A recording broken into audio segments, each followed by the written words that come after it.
Hello and welcome to Retro Game Connect. I'm Dan Mastriani. I'm Ian Butterfield. And today's episode is From Russia with Fun, because we're going to be playing Tetris for Game Boy. I was going James Bond with Yeah, that. no, I'm pretty sure that's what they were referencing. I would hope. Yeah. It was actually printed on the box that they eventually had. I don't have the box, not because I bought this used or anything, but because this game came packed in with my Game Boy. So I didn't have its own separate box. But Tetris, just on Game Boy, has sold over 35 million copies.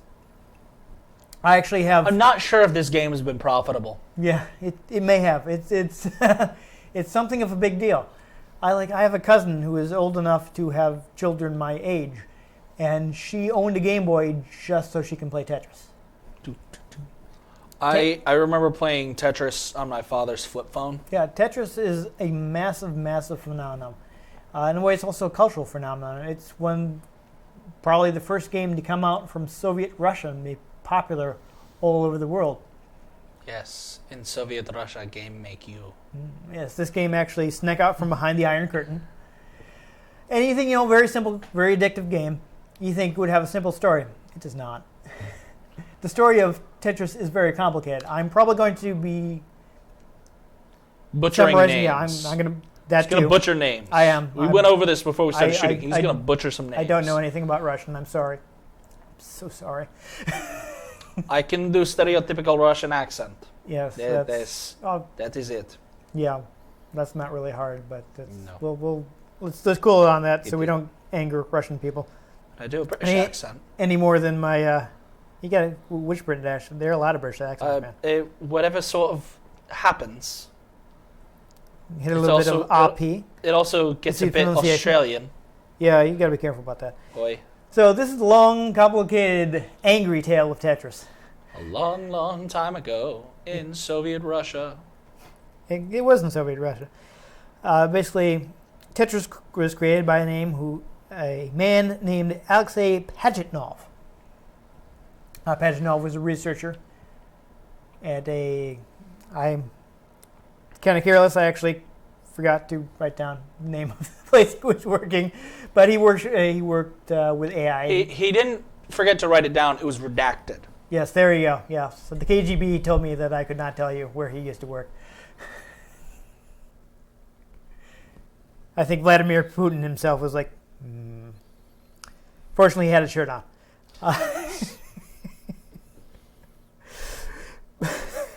But he worked with computers and mainframes. They would get new computers in the lab, and the way he would test them out would be to program a game for him. And he got together with some other guys, and they kind of had the idea of packaging some games together. And this was kind of a strange idea, considering that they lived in a communist state, but they wanted to sell them. Have to make money. Yeah, except in communism. Communism is you're not supposed to have personal property and sell things, so that's a little strange. But the guy that I might want to mention most is that because he was actually responsible for porting the game, is a guy named I'm probably going to all this name, but Vadim Gerasimov. Asimov. I don't know. See, because it's kind of similar to Isaac Asimov's name, but there's a Ger in front of it, and I'm not sure if I'm supposed to say Gerasimov or Ger Asimov or. I'm just mulling these already. I'm very, very sorry to Russian people. I'm so sorry. You're gonna get us killed, man. I know. Possibly by Putin with his bare hands. He does things like that. But he's the one that actually ported it to MS-DOS, which is it was originally programmed for the Electronica 60, which is a clone of the PDP-11, which is a type of terminal. For people who aren't familiar with terminal computers, back in the day when you couldn't get powerful home computers, what they often would do, especially in academic settings, is they would have a powerful mainframe computer, and you would get these terminal computers which didn't do much processing by themselves. They were just designed to talk to the mainframe, so people could book some time on the mainframe, and the mainframe would do all the heavy lifting, and the terminal would essentially how you have a desktop computer where you have the monitor and the computer the monitors where you're looking at everything, but the computer is actually what's doing the work. Yeah, a little like that, exactly. Except, of course, now your modern desktop computer is more powerful than several of those mainframes. It's more powerful than you can possibly imagine. Yes. But don't strike it down. That's expensive. So here's where the controversy starts. Is later on, they would claim that Gerasimov was paid for his work. He says he was not. And also that the very idea that he would be paid is kind of weird because Soviet Russia. Yeah, communism. And apparently he was like a student at the time, so legally they couldn't even hire him at the place where they worked. He just kind of came in and helped out because he liked that kind of thing. So essentially he was an intern. Yeah, kind of. So, not paid and underappreciated. Things are already getting a little angry about this game. I will mention, because it's next to my notes, before I forget, Tetris, combination of Tetra, which is 4, and tennis, which is apparently Paginoff's favorite game. And Tetra is the Greek for 4. Yes, Greek for 4. Apparently, Gerasimov thought that sounded kind of Russian, but Paginov insisted on the name. It's also a company that makes fish products. Yes, Tetra also makes fish products. There you go. But you can learn more about that on my non-existent channel, because I like fish. You do have a channel, but you don't talk about fish on it, I'm guessing? Yeah, no. No, okay. I have some of me singing.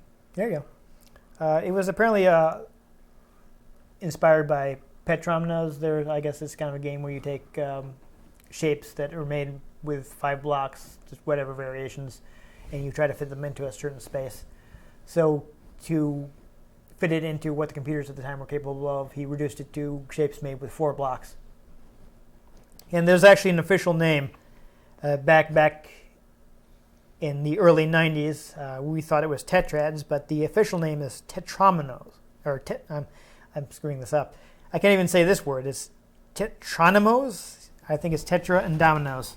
So it's tetronymos. Tetronymos, yeah. Tetronymos, that makes sense. That's a lot of words that are also difficult for me. Someone could yell out while they're like charging in a battle. Tetronymos! There you go. So let's get back into the sordid story of the Tetris making it out into the West. They'd wanted to sell it because, oh, hey, communist Russia, we can't sell things. So they decided to release it for free, kind of just pass around amongst their friends, and friends passed it to other friends, And so on and so forth. It managed Family to leak program, Ian. Family program. Sorry. Okay, now it managed to leak to Hungary, right? And then people in Hungary ported it to some other platforms. And a man called Robert Stein, whose name I can't actually pronounce because it's in Russian. It's Robert Steen. Ah, jeez. Frankenstein! Frankenstein. No, it's Igor. There we go. Sorry, I just watched that movie last night. I was wondering because I caught you doing the putting on the Ritz gag earlier, and I was wondering what happened. I rewatched it last night. That's a good movie. It's nothing to do with Tetris, but it's a good movie. But he worked for a software house in the UK called Andromeda, and I guess he got wind of Tetris, which is of course an incredibly addictive game, and he's like, this can be a big seller. So he decided that he was going to get the rights to Tetris. And he figured, well, I'll just go straight to Paginov and get the rights from him. But before he actually managed to do that, he just went ahead and licensed Tetris to Mirrorsoft in the UK and Spectrum Holobyte in the US. Oy. Yeah. So he went ahead and licensed the rights he hadn't actually acquired yet. And I guess assuming he'd be able to do it later. In the meantime, Paginov, of course, was like, wait, where is all my money? Not wanting to get in trouble, he took the opportunity to kind of assign the rights to the Russian government for 10 years. I wasn't really quite figuring out how this works, but basically, this is going to be tough. It ended up in the hands of a government agency called Electronorgtechnica, which is generally abbreviated as ELOR, which is what I'm going to call it from now on because that's... No, it's ILOR. Yeah, so they were in charge of licensing things, government thing, because everything was owned by the government because communism. We're gonna try to get away from saying because communism every 5 seconds, because that's gonna get annoying. No, anytime I screw up in the game, I'm just going to say because communism. It's gonna be communism's fault. Yes. All right, but Stein was actually finally able to negotiate with him. He got home computer rights, and remember that because that's going to be important. Okay. So in the meantime, Microsoft has gone ahead and licensed, or rather sub-licensed, Tetris to Atari. Even though technically they couldn't really do that, but they told Atari, like, we'll give you the rights to release home video games, computer games, featuring Tetris, America and Japan. Why not? Because they figured they could. They couldn't, but they thought they could, so they went ahead and did that. And around this time, Nintendo was launching the Game Boy. they were strapping into some rockets and launching it. Yes. It has. You might think the way it took off, it may have had a rocket strapped to it. But Minoru Arakawa was the head of Nintendo of America. And I think Hiroshi Yamauchi's son-in-law. Yeah. He wanted Tetris for the Game Boy. He wanted it to be that packing game. He ended up talking to a guy called Hank Rogers. Hank Rogers is the founder of Bulletproof Software, and he created Black Onyx, which was the first computer role-playing game in Japan, and very his influential. great grandson was in the 25th century, right? No, Buck was actually from the 80s. Buck was a modern man in the 25th century. Yes. Oh. Actually, if you go back to the original stories, he's from the 20s. He was like a Civil War soldier. Right. I don't recommend reading that. It's kind of racist. So It is. You read the original Buck Rogers story. It's bad. But And- the Guild Gerard one was like 1985. Yeah. well, and then there's Duck Dodgers. Jack Dodgers was a parody of Buck Rogers. Absolutely. That got its own series for a while. It did. I think a lot of kids probably watched that and had no idea what it was making fun of. No, but it legitimately got its own series with Marvin the Martian and everything. Oh yeah. I love Where's Marvin. the copyright infringement? There's supposed to be a huge amount of copyright infringement. Parody? It's legally protected. Shattering kaboom! There's supposed to be an earth-shattering kaboom. Hank Rogers. They sent him. He discovered Adamantium. Tetris at the Consumer Electronics Show, which is where video games used to be shown off before they had their own conference in E3. Yay, 3. Yep. Before E3, there was the Consumer Electronics Show where they got shoved in with all the new computer hardware and all that. And he basically the first time he saw it, he was like, "Oh, this doesn't seem that impressive." He played a little and he left, and then he came back to play it again. And then he played a little more. Yeah. And he played a little more. He found himself coming back to it again and again. It's like, and then he started This selling Tetris his thing. furniture so he could get the money. He founded Tetris Anonymous. Yes, he founded TA. Tetris Anonymous. but yeah, he says, "I gotta get into this Tetris thing." So Tetraholics Anonymous. this is where I'm massively simplifying, because this is a really crazy, complex story, and you could do an entire episode just talking about how Hank Rogers got the rights to Tetris. And that's beyond our focus on this show. That's What focus we have. what focus we have. Shiny. It's a story for a different type of show. If I actually went into all the detail of that, we wouldn't actually have any time to play the game. But in this crazy story, he was actually able to negotiate with Elorg, and he got the home console and portable rights for Nintendo. So Atari thought this was a problem because they thought they had the rights. But Elorg was like, "Yeah, no, we never gave anyone the rights. We gave the only other person we negotiated with, Robert Stein, the home computer rights." And that's why this is important, because Atari had already gone ahead and released and designed an NES version of Tetris, which they released through their Tengen label. And Nintendo was like, "Yeah, no, you can't do that." And there was a whole big lawsuit, which wasn't actually settled until like 1993. Oh, But wow. as a result of it, Tengen had to pull their copy of their version of Tetris off the market, which is actually one of the things that scuttled the Tengen business, which had lots of trouble for Nintendo. Been doing unlicensed Nintendo games for years, and Nintendo was not happy with them. And I think also another thing they all eventually got trouble for is the way they made unlicensed Nintendo games. Is rather than reverse engineering the lockout chip in the NES, which would have been illegal, they tricked the patent office into showing them a diagram of the lockout chip, which is not legal. This is a fun story. But this is pretty complex. Let's just say Atari could not make home console versions of Tetris. Only Nintendo could. So even though some people say that Nintendo's version of Tetris is not as good as Tengen's, that's the one that was legally sold. And quite a few copies of Tengen Tetris had to be destroyed. Tengen never released another And NES yet they game. didn't destroy E.T. They did, actually. They just destroyed a buried lot of it. ETs. Yeah. Well, a bunch of them were steamrolled. Really? Yeah, they destroyed a bunch of them. They just didn't have time to destroy all of them. That's fantastic. And for the sake of accuracy, it's not all ET. Oh, I know. Yeah, the urban legend is that they buried millions of copies of ET. They buried thousands of copies of ET and a bunch of other Atari games. It's been kind of blown out of proportion.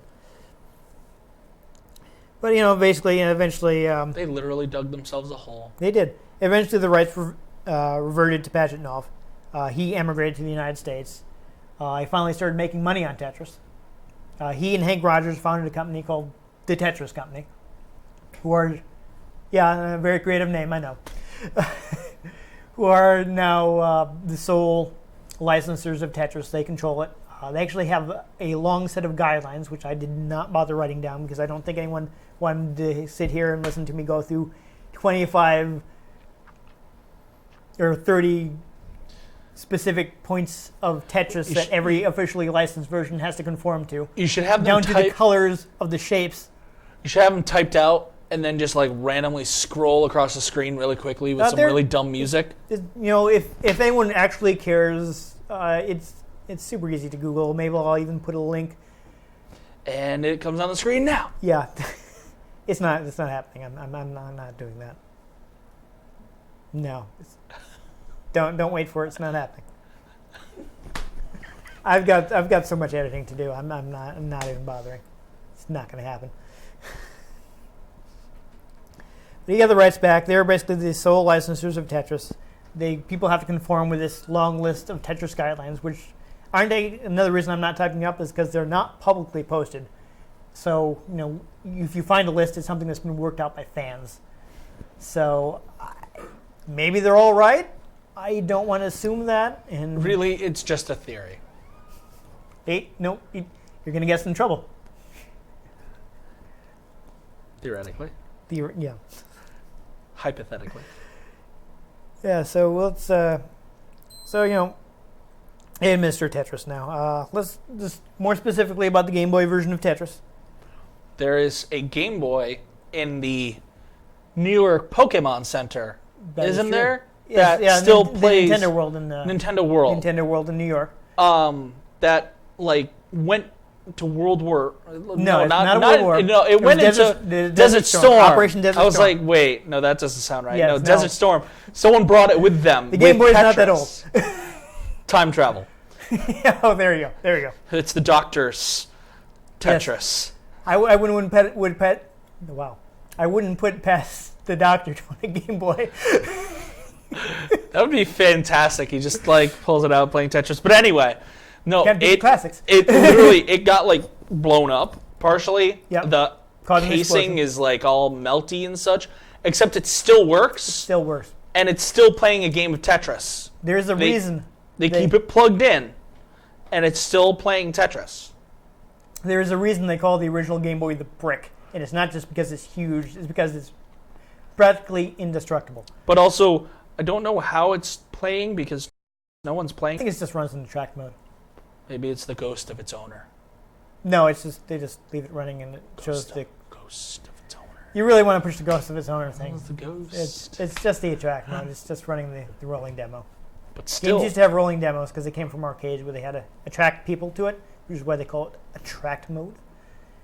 And actually, since we're on the subject, Atari did retain the arcade rights. It was proven that they did have those. So there's an arcade version of Tetris made by Atari, which was perfectly legal and which they continued to sell. Yeah.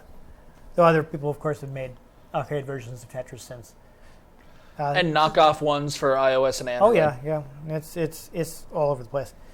But Hip Tanaka, Hirokazu Tanaka, who was one of Nintendo's two big composers, him and Koji Kondo, did the music for this. Of course, Hip Tanaka's soundtracks are most well known, probably Metroid. He worked on Metroid, so he's responsible for that. He also did the Earthbound soundtrack, Kid Icarus. Those are some of the biggest titles he's worked on. The Type A music, which is probably the most famous music, people think of it as the Tetris theme. It's actually and here's another Russian word I am probably going to say wrong. It's a Russian folk song called Korobiniki. Yeah, I don't know. Do you think that sounds right? It's probably completely wrong. I got nothing. I tried to find the pronunciation online. I was not successful. I don't know. I think Type B is an original composition, but Type C is based on French Suite number 3 in Sacre B bleu. minor by Johann Sebastian Bach, whose Bach. name Bach. Bach. I'm sorry. You gotta bring up the flag. Yeah, Ugh. my throat's getting a little dry. I'm losing it. This Game Boy pack-in came with my Game Boy.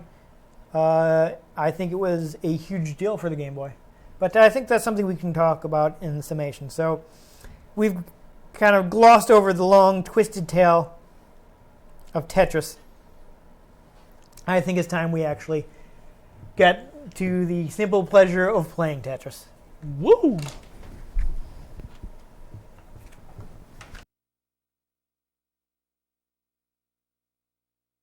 I will also mention this was programmed by Bulletproof Software, who, as I mentioned earlier, Oh, hey, it's got two-player.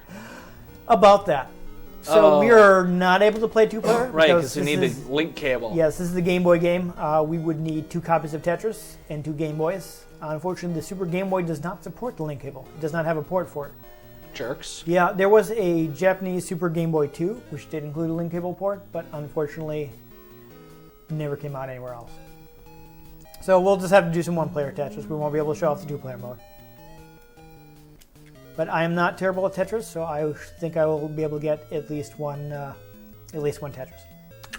I'm pretty sure I'm terrible at it, so. Yeah, so yeah, here's your classic music. Here's the B type, which nobody ever used. I don't know if it's based on anything. Kind of just Russian sounding, and maybe what he was going for. And here, yep, there you go. Some classical music. Well, we're going to use the music that everybody knows. I was seeing an interview with Paget Noel, was talking about how he feels kind of bad that people associate this classic Russian culture with Tetris instead of Russia.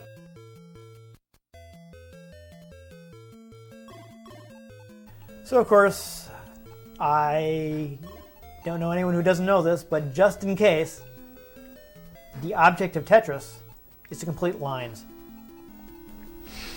Family program, Butterfield. Hey now, I don't know what you're thinking. No. More lines the better. Completing multiple lines at once will get you a higher score, which is why I'm trying to build this up. It keeps giving me the long one when I don't really want it. So Ian, you might have to kind of talk a bit more because... So these blocks, yes. Here we go. they're made of 4 blocks Yep. each.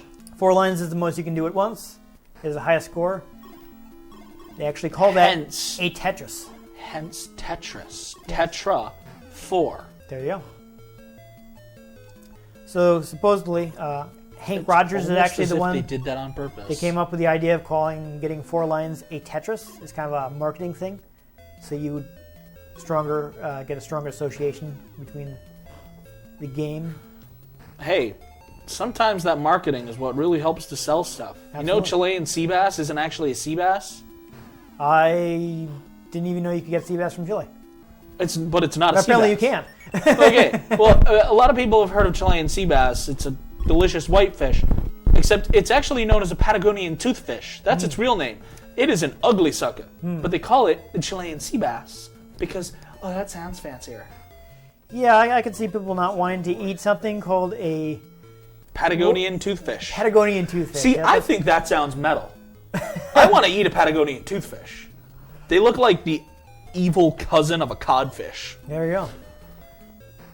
They're actually trying to do that with soft shell lobster now. Trying to market it as like a treat, Okay. like that it's some kind of extra sweet lobster when it really is just lobster that has like a quarter of the meat in it. Oh. That's exciting. But I won't go into the minutia of Yeah, it's- lobster shedding. Oh boy. This is not working out. Oh, okay. Well, yeah, I just got 3 lines. How's that? I was going for the Tetris, so I decided to pull back. So you see, basically, you want to just keep stacking them. Don't let it get to the top.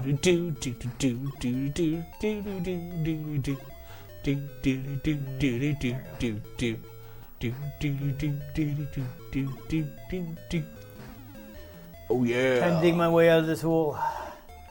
Yep, this is a better place for that. This will have to go here. See, I'm trying not to cover anything up. This can be the hard part. Oh my God, do I try? Is not cutting yourself off from scoring possibilities. Dang. Oh. That was unfortunate. That was extremely unfortunate. Yeah, that's a problem.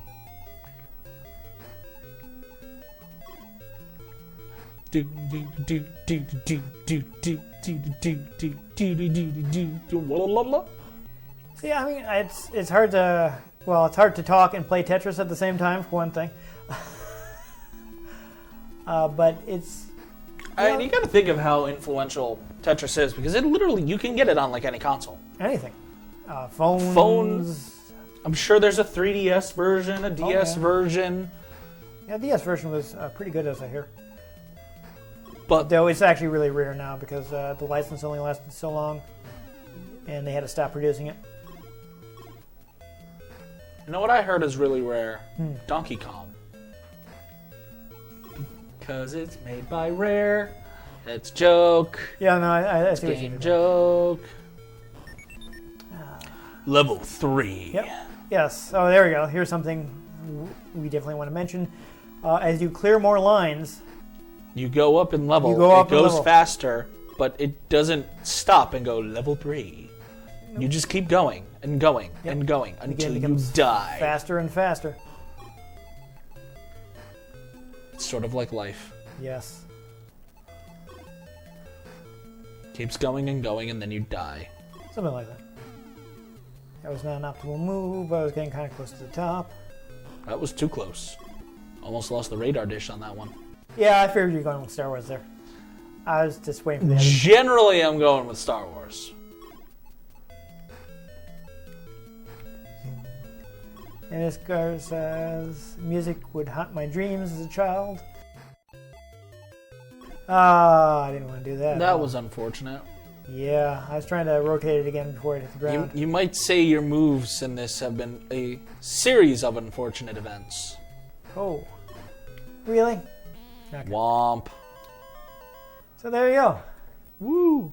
Basic game of Tetris. The things you can do, of course, you can... ooh, I got a top score. Whatever. It's not going to be saved. Oh, we started again. Here, Ooh. play some Tetris. You do get a degree of aftertouch, but clearly I've forgotten the timing. The thing about Tetris, of course, is it just keeps going. As long as you can keep from screwing up, it'll keep going. It gets harder and harder over time. There are people who are just machines at this game and can play it at top speed, and it's like, when do they even look at the pieces?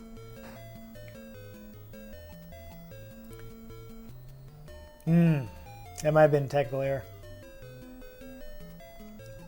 I would have put the T block there.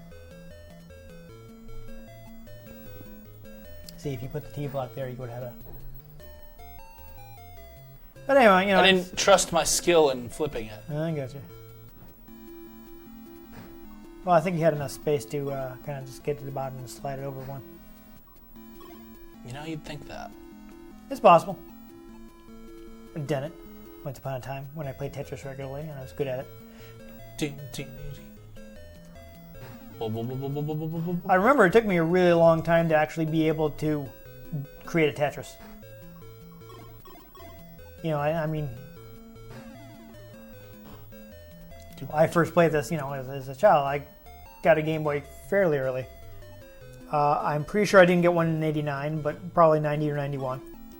Of course, you know, they were still packing in Tetris at the time. It was my first Game Boy game, that and like a Ninja Turtles game. Teenage Mutant Ninja Turtles. Yep. Turtle. So even though I claim that I did not like Tetris, Tetris is, of course, very addictive, and I would find myself unable to stop playing Tetris. I'd be like, I don't like this game. And that was the point. And then I'd start it again. Like, I should stop. I don't want to stop playing this game. I don't like it. And then I start a new game. And there are various features that, you know, it's funny. It reminds me of the story that both Pajitnov and Gerasimov talk about how before the game was even done, they were already, couldn't stop playing it. You know, they were supposed to be finishing the game, and they're sitting there playing. They were playing the game. No, you don't understand. The game plays you. I think right now we are kind of illustrating the balance of Tetris. Is, do you try to build and go for the big score, go for the Tetris, which is I was doing, or do you play it safe and get the small score? I was just stacking the bricks on top of each other. Well, no, I mean, you know, you've been going for smaller lines, but I think you've been playing longer. No. You know what I mean? Oi. Yeah, of course, not all versions of Tetris will show you what block is next. That is, I believe, part of the standard rules now. So you have to show what block is next. But of course, that feature wasn't in there from the being beginning. a jerk. Yeah. Well, you know, this game did start out on like a mainframe. The mainframe, you know, couldn't display graphics. It was all text, so they basically they drew the blocks with brackets. Eventually, I just completely fall apart at this game. Yeah, looks like this is about what happened. I love how it has a little heart. Please try again. Yeah. We love you. They know you're going to. In Soviet Russia, game love you.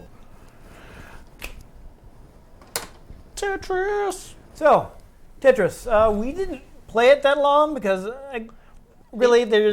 you can see the whole game in about 5 minutes. Yeah. The strength of Tetris is that you can keep playing that game for hours. It would not make a very good Let's Play channel. No. Or maybe it would. Well, it would if you were really good at Tetris, which we are not. Yeah. I mean, I'm good at making garlic butter.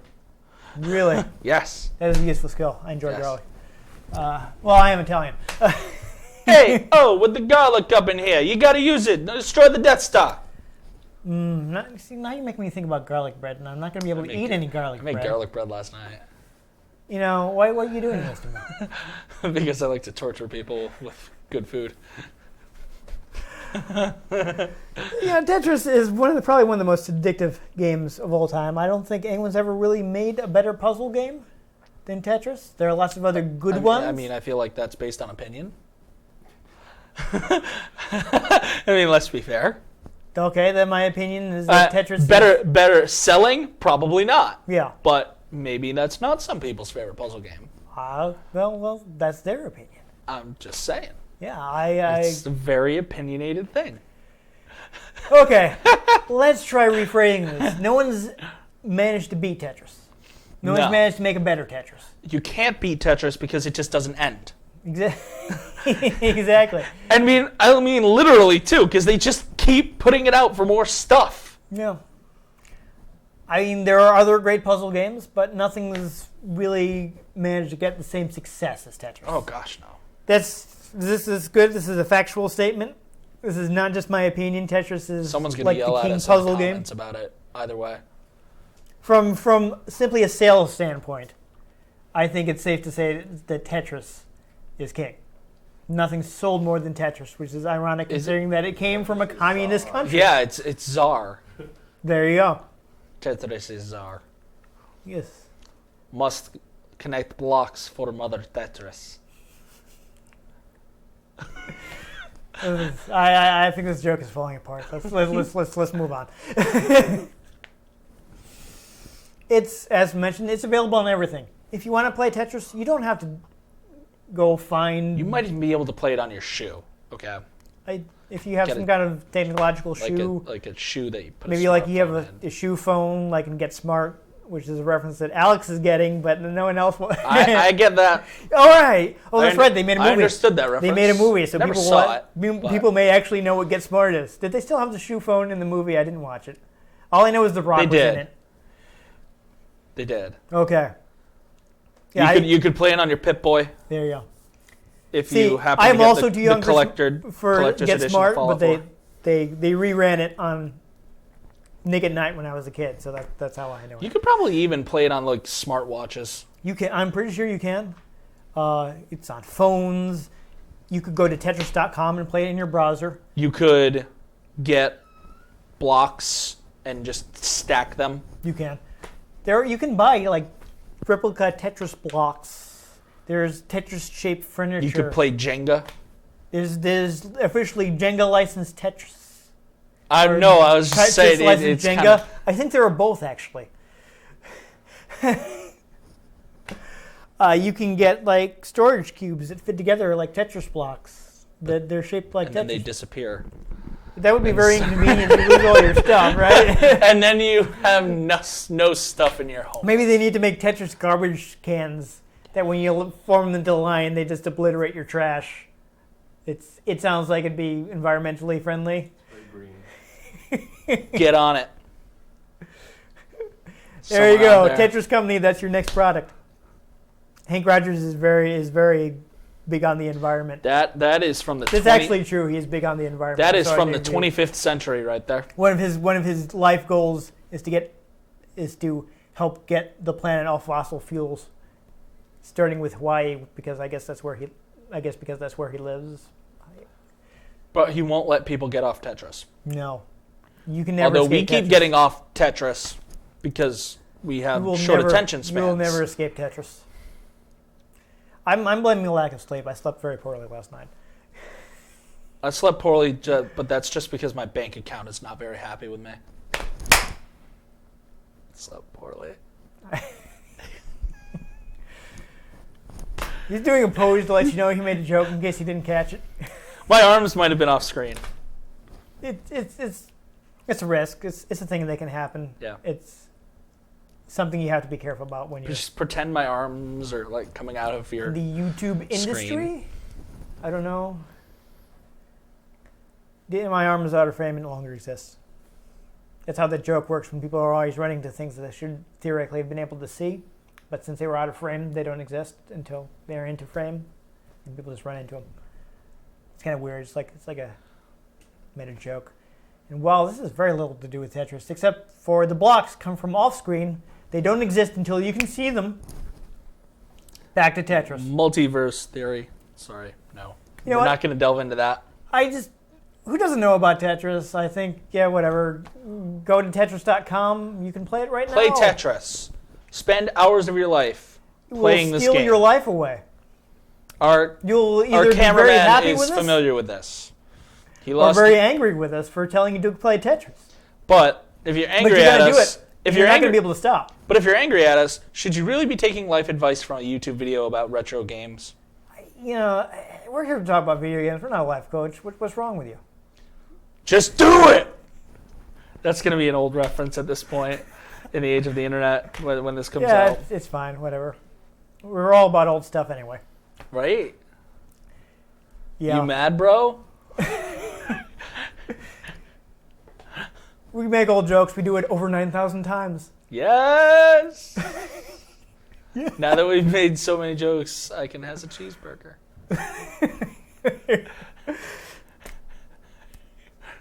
The game. I think people right now wish they could push our show into like make a line of it, and so it would disappear. Maybe we should just end. Let's yell us about this terrible episode on Twitter. I'm Dan Mastriani. You can find me at New Type Cola. I'm on Twitter at ENG Butterfield, and that's my name too. So I'm not going to say it twice, but I will explain that that's my name and end up saying more than I should. If you enjoyed us going crazy because we were playing Tetris, please give this episode a like. If you want to see other episodes where maybe we're less crazy, maybe we're more crazy, you never know what's going to happen until you watch it. And if you don't subscribe to our channel, you won't know when the next episode comes out and whether we completely lose our minds in it. And if you just want to see more of us losing our minds, the more you like this channel, the more we might put out some like behind the scenes stuff, or just exhibition games where we're going crazy fighting cars and pandas. It's nuts. We're going to keep mentioning it. Hopefully you actually watched that episode and you know what we're talking about. But, you know... If you don't, watch that episode and you'll know what we're talking about. You'll have to subscribe to our channel to find it. We're not even going to tell you what game it was. It's a secret. And only people who have watched the episode are in on the secret. I guess people who have played that game. Wouldn't it be mean if we didn't release that episode to like the last of like this season of episodes? That would be mean. I'm not going to do that. I'm nice. I won't do that to you. Watch the show and you'll know. The more you watch, the more other content we'll put out because we sit down and just turn the camera on. So we're crazy. We do that. Keep watching the show. We'll see you next time on Retro Game Connect.